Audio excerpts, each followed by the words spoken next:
It's time to put an end to Team Aqua's ridiculous plans once and for all in hopes of stopping Archie from making the biggest mistake of his life.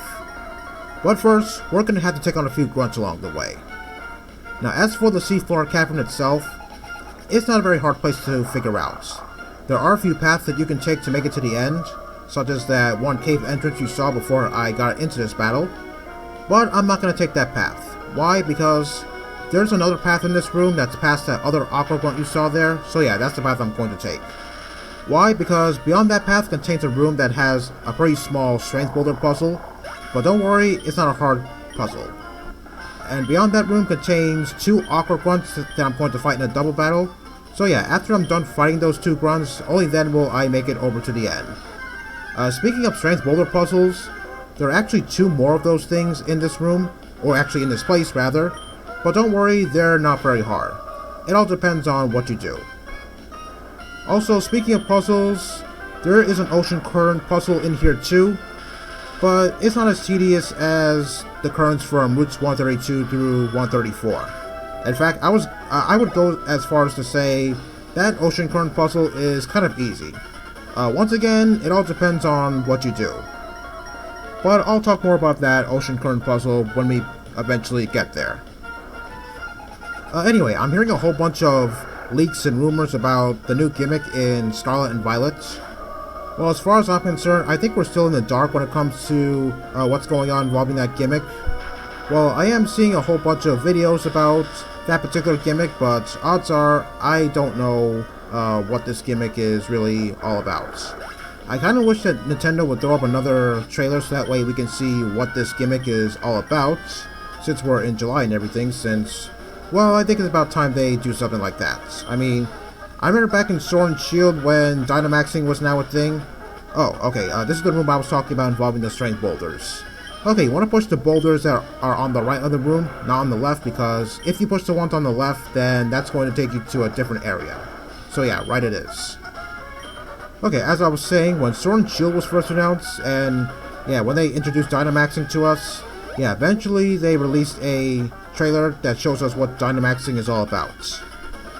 So yeah, since we're in July, I kind of hope that Game Freak makes another trailer so that way we can see just what this gimmick is all about. Well, I do know one thing's for certain, whatever this gimmick is, we're only going to use it once per battle. Kind of like Mecha Evolutions and the Z moves, and also the Dynamaxing. Oh, I actually want to switch something else to the second slot, but oh well, I guess Regice will do just fine. Oh yes, something about this room too. You may have seen a cave entrance there. Going into that cave entrance, that's going to take me back to the room I was just at. Also, there was a cave exit that was on the bottom right corner of the screen. Don't go there because that's going to take you all the way back to the beginning of this place. Yeah, you don't want that, do you? Yeah, I'm pretty sure we all made that mistake when we first played a game like this. So yeah, telling you right now, don't do it. Anyway, there's another path that I'm going to take that's north of my location, so that's where I'm going to go. I'm not going to go in that cave entrance because, like I said, that's going to take me back to where I was just at. Okay, that cave entrance is right over here. Okay, this strength boulder puzzle room, like I said, it's not a very hard place to figure out. It all depends on your actions. Okay, I believe this is going to take me over here, and is this the room that I think it's going to be? Yep, it's the room with the ocean currents.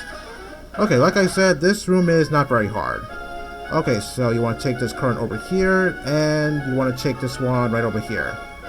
That cave entrance in the middle, don't go there because that's going to take you all the way back to the entrance. Yeah, just telling you right now, don't go there. And it was as simple as that. Okay, two more grunts here. Well, actually, the one on the right is actually Aqua admin Shelly. Yeah, you remember her back at the Weather Institute, right? Oh wow, so it's about to fight those two. So yeah, looks like she wants retribution for what happened at the Weather Institute. Hey, it's not my fault she lost. Maybe she should spend a little less time on her hair and more time leveling up her Pokemon. I don't know about you, but if I was playing another fan-made game of a game like this, then I can imagine that maybe this point in the game would be really tough. Especially if maybe Shelly would have 6 Pokemon on her team. Oh yes, there's a strength boulder puzzle you see to the right, but I'm not about to go that way because if I did, then I would be missing out on some much needed experience points. Oh yeah, see, she says she wants payback for what happened at the Weather Institute. Okay, and the guy on the left is just a regular grunt.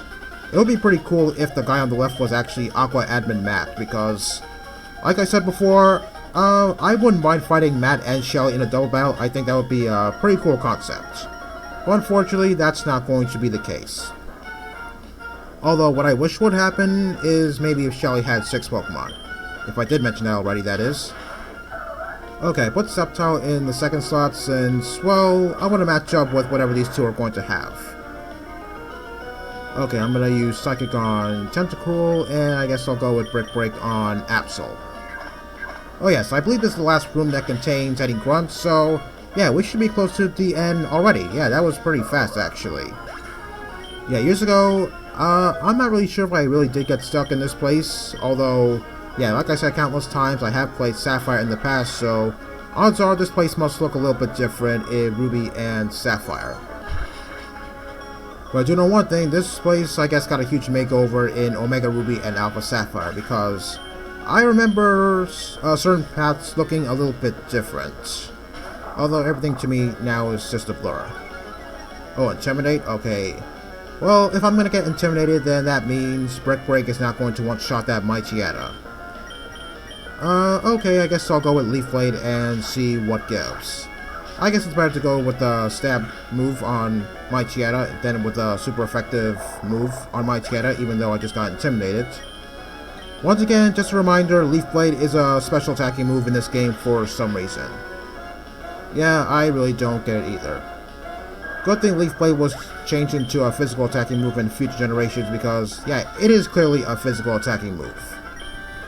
So yeah, for Aqua Admin, it seems to me that Shelly didn't put up a fight.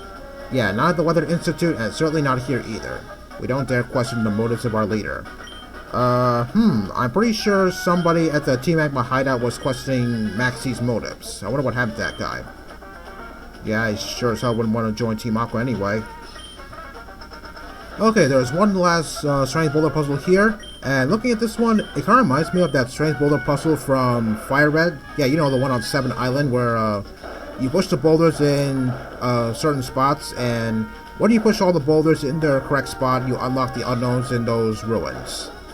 Yeah, I gotta say, I didn't really like that room all that much, especially the ruins. Okay, we have the Tm4 Earthquake. I'm not really sure if I want to give this to Sceptile, actually. I'll have to think about it. Anyway, this is the last room in the Seafloor Cavern, and over there is Kyogre, who is asleep. Okay, I'm going to put Sceptile in the lead because when I get to the middle, Archie is going to confront me, and I just want to match up with whatever he's going to start off with.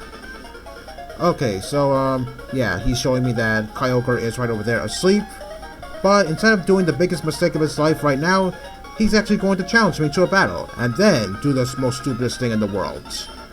Oh yes, it's also worth mentioning that this is the only fight in Emeralds. In Sapphire, I think you fight him one other time, over at Mount Chimney.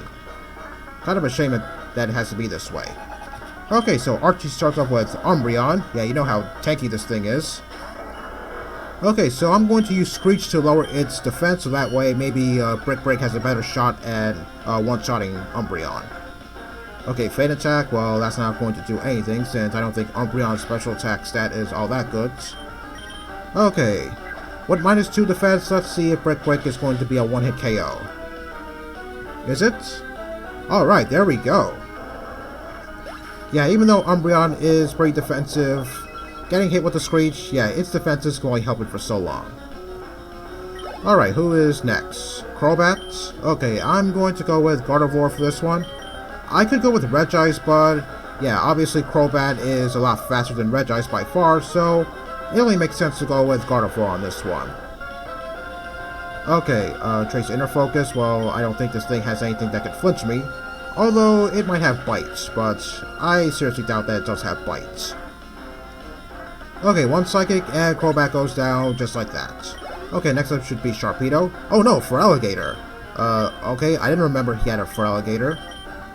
The reason why I said Sharpedo is because, well, as you know, the grunts, the Team Aqua grunts rather, are best known for using Carvanha and Sharpedo, so yeah. That's why I thought Archie had a Sharpedo on his team. Okay, let's see if Leaf Blade will be enough to take down this Feraligatr. Nice interesting choice of Pokemon, I have to say. Alright, is it down? Aw, man! It's standing with 1 HP left? Well, I kind of figured as much because I think I still see a sliver of health there. Okay, Scary Face, well, that's not going to do anything since he's going to heal with a Super Potion, no less. Ever heard of Hyper Potions or something? Or Full Restores? Because I'm pretty sure we're at the point of the game where people are going to start using Full Restores. Yeah, I'm not really sure what that Feraligatr could do to me, but I'm pretty sure it doesn't have an Ice-type move on me. Okay, after being defeated, even though this defeat doesn't even face him. Anyway, he's now going to make the biggest mistake of his life. He's going to show the red orb at Kyogre.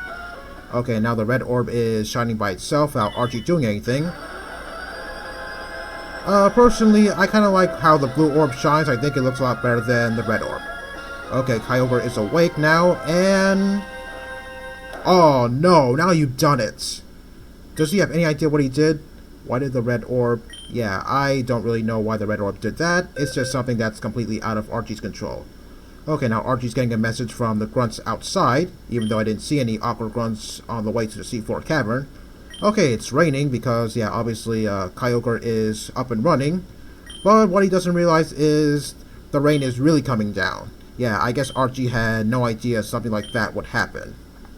And yeah, even the grunts are in danger. So shouldn't they just like take shelter or something if possible? Hold your position, monitor the situation. Are you out of your freaking mind? Your grunts are in danger. They gotta get out of there. What the hell? The red orb is supposed to awaken and control Kyogre. Do you hear yourself right now? I swear, this guy's not meant to be a villain. This guy's a freaking idiot. Okay, here comes Team Magma along with Maxie. And now Maxie's obviously angry at Archie for awakening Kyogre. I'm pretty sure Archie is not all at fault here because Maxie woke up Groudon using the blue orb. But I'm not really playing devil's advocate here because, yeah, the odds are these two don't even know what they're doing. Yeah, their misguided plans have completely turned to the point where, yeah, a worldwide catastrophe is happening. Okay, now we're about to go outside to see the destruction that these two have caused. Okay, and now we're seeing right here that it's really raining, but also it's also going to be sunny in a few seconds. Did I make a horrible mistake? Hey, you're catching on. So yeah, he had no idea what he was doing. He only wanted to control Kyogre, but he didn't realize that something like this would happen. Do you finally see how disastrous your dream turned out to be? Didn't you want the same thing too, Maxie? Okay, so now they're going to do something to calm down Kyogre and Groudon to no avail. Yeah, you definitely don't have any right to be critical of Archie because you're at fault as well. In Sapphire, it would be raining heavily, but in Ruby, it would be really sunny. But I think it's pretty cool like this because I never get to see something like this. The responsibility for putting an end to this falls to Archie and me. No it doesn't. That's my job. Because you two are completely incompetent and you're completely stupid. They upset the balance of nature. Yeah, your fault. Anyway, here comes Steven, who is completely flabbergasted at what's going on. After the scorching heat wave ended, this deluge began. The whole world will drown. I don't think so because it's raining and it's sunny at the same time. Okay, so now he's wondering what's going on at Sudapalo City. So now he's suggesting that I go to Sudapalo City to see what's going on between Kyogre and Groudon. Okay, well, I'm going to do what the man says, but I'm going to do that next time.